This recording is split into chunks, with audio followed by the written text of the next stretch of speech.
Российский историк и правовед Олег Кузнецов опубликовал статью исследования о планах армян заселить Чечню после депортации оттуда чеченцев и создать свою автономию на Северном Кавказе в составе РСФСР.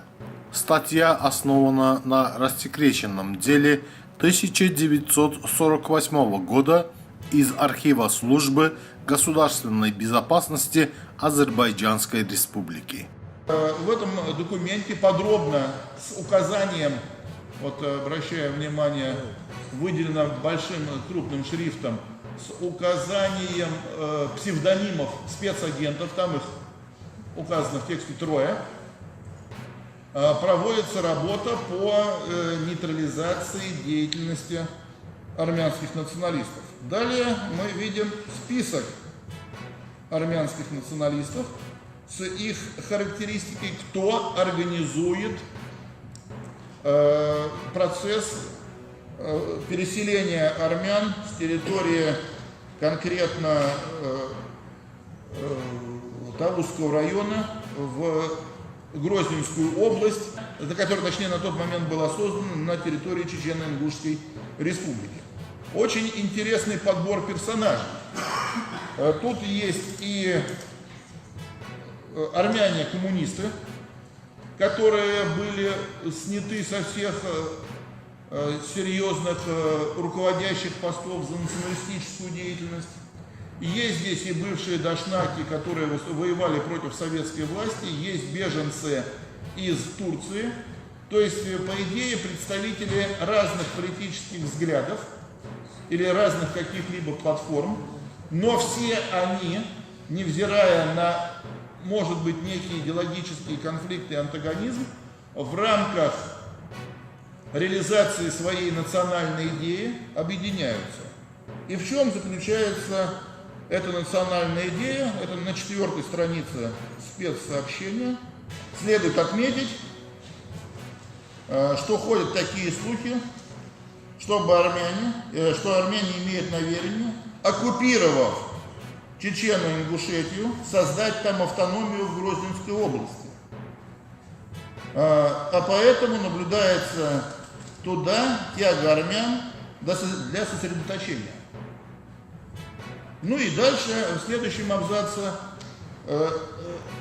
старший лейтенант Норов, начальник Талузского отделения, районного отделения Министерства государственной безопасности Азербайджана, говорит о том, что это тонкая работа дашнаков, это работа из-за рубежа. Сразу же возникает вопрос, были ли эти планы, вот как раз подпись лейтенанта Норова, старшего лейтенанта Норова. Были эти планы реализованы или нет? По данным, официальным данным статистики переписи населения, в 1939 году в Чечне проживало 12 тысяч этнических армян.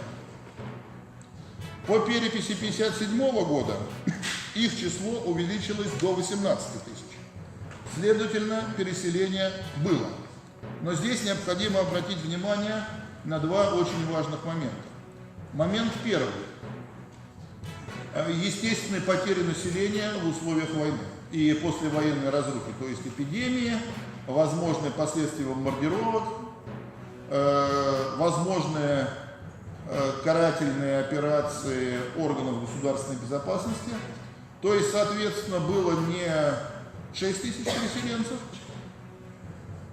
а общее число значительно больше. Надо списывать, естественно, убыль людей по естественным причинам и по административным. Во-вторых, перепись 1957 года была проведена уже после того, когда чеченцам разрешили возвращаться из мест депортации, из мест высылки в свои родные места. И, естественно, возвращаясь назад к себе, они сталкивались с присутствием других этнических элементов и, исходя из своей ментальности и образа жизни, естественно, вытесняли их со своих родовых земель или со своих тейповых земель. И поэтому данные статистики 1957 года не отражают тех процессов, которые происходили на территории Чечни, которые происходили в демографии Чечни в конце 40-х, в начале 50-х годов. Следует отметить, что хотя и данное исследование носило закрытый характер, о нем были проинформированы руководители как Чеченской, так и Ингушской республик. Армяне, узнав об этом, решили устроить провокацию и столкнуть чеченский и азербайджанский народы, что имело место в феврале 2019 года. Значит, действительно следует отметить, что в преддверии того, как Олег Юрьевич собирал этот материал исследования, хочу отметить, что были осведомлены об этом представители руководства Чеченской республики. То есть они уже до того, как это было опубликовано, у них была информация, чтобы они знали, что такие исследования в Азербайджане идут, и сейчас эти материалы уже представлены. Но тогда еще эта информация, исследования не имели широкой огласки. И тут выясняется, что, по всей видимости, каким-то образом из Армянской республики кто-то, или же кто-то из армян, узнал об этой информации, что в Чеченской республике есть информация об исследованиях в Азербайджане.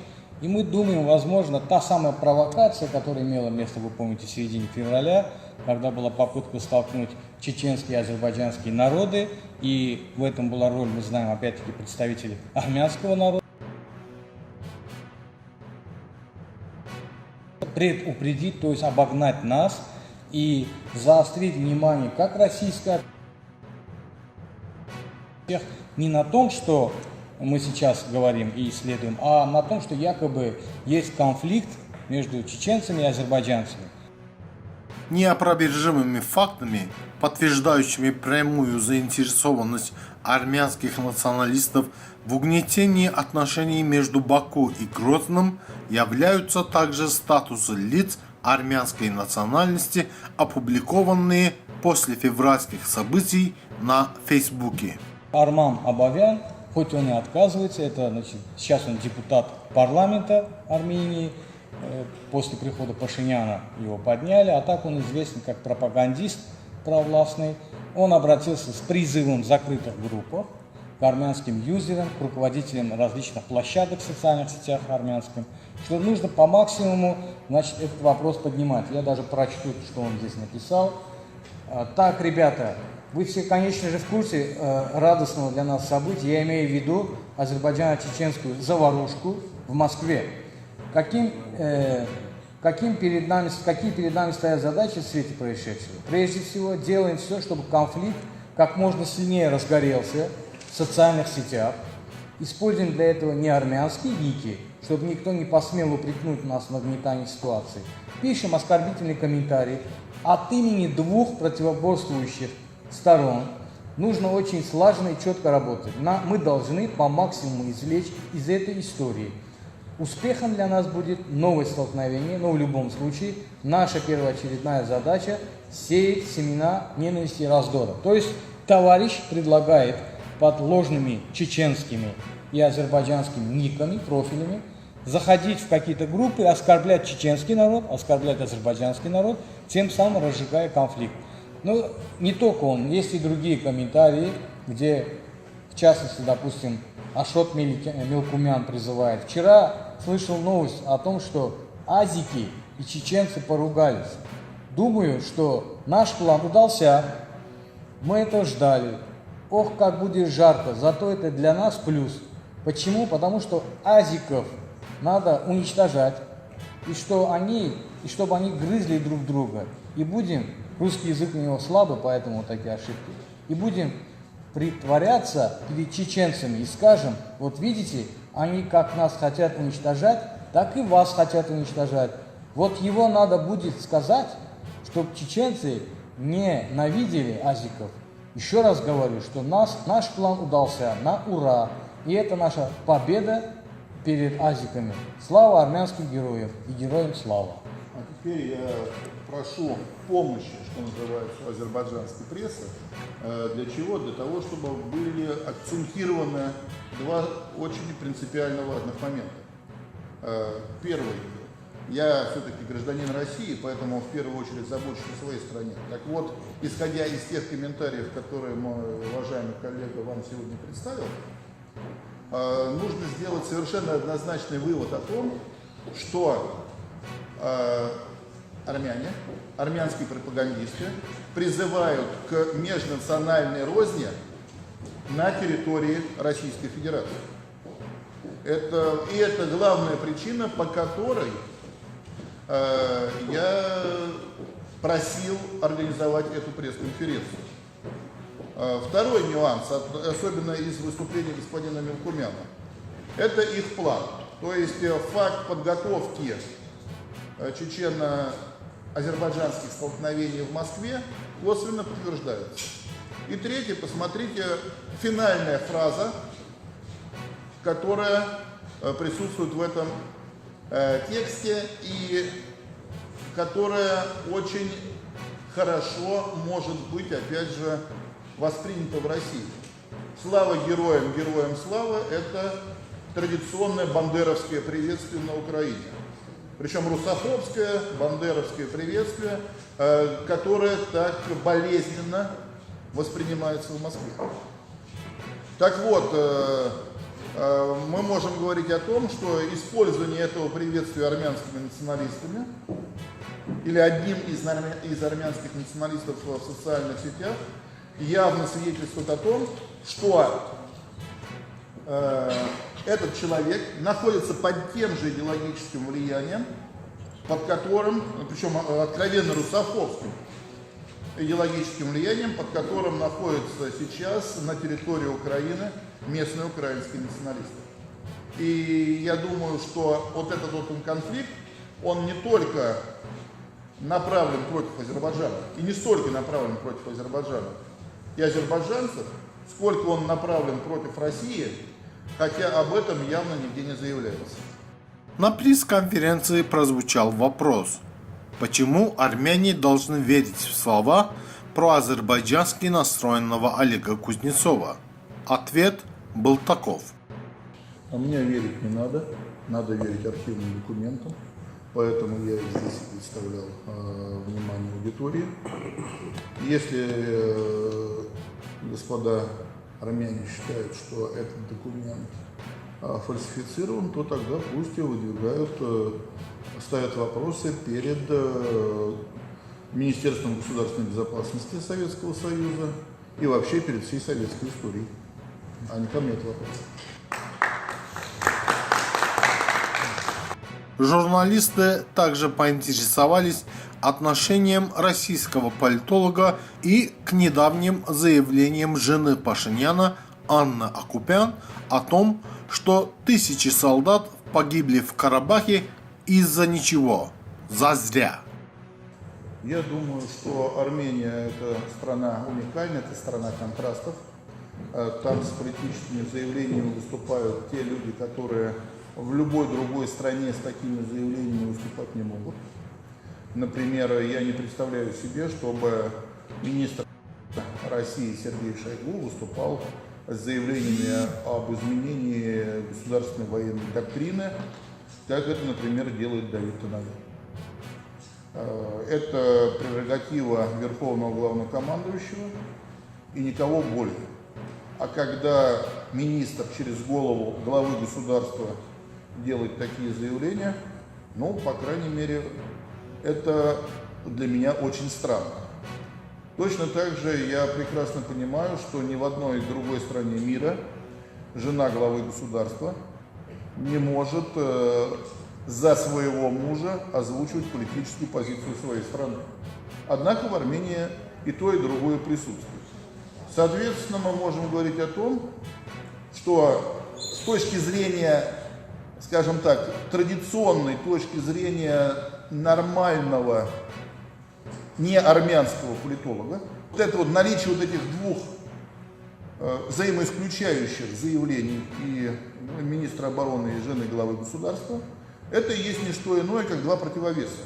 Кто-то играет роль ястреба, кто-то играет роль голубя мира, но при этом внутренняя политика и внешняя политика Армении не меняется.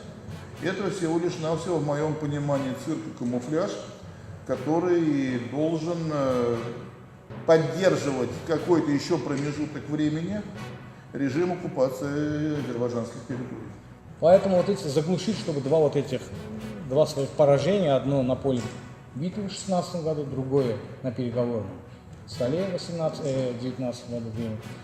Танаян, Пашинян начали всякие глупости говорить. Ну, извините, если люди не понимают, что такое переговорный процесс, начинают выступать с заявлением, что надо продолжить захват территории другой страны, естественно, для имиджа этой страны на международной арене это нанесло огромный урон. И осознав это, по всей видимости, кто-то Пашиняну объяснил, что так нельзя. И тогда он вперед дал по древнему славянскому обычаю жену, которая всегда из себя старается строить человека миротворческого, который проводит гуманитарные какие-то акции, мы знаем. И вот чтобы как-то дисбаланс сравнять и показать перед себя либеральными демократами перед Западом, они сразу вспомнили другую ноту, что вот видите, сколько людей, детей погибло армянских, какой в этом есть смысл, чтобы использовать вот этот месседж, который жена его сказала, для того, чтобы опять показать себя несчастными, чтобы показать, что они готовы к переговорам, что в рамках правил международного права они готовы говорить, но это уже не пройдет, потому что заявления и Танаяна, и Пашиняна воинственные, они как досье легли, и я считаю, что, к сожалению, на нынешнем этапе военно-политическое решение уже неизбежно. Естественно, Азербайджан сделает это не тогда, когда ему кто-то приказывает или желает, а тогда, не когда кто-то провоцирует, в том числе из Армении, а тогда, когда посчитает нужным.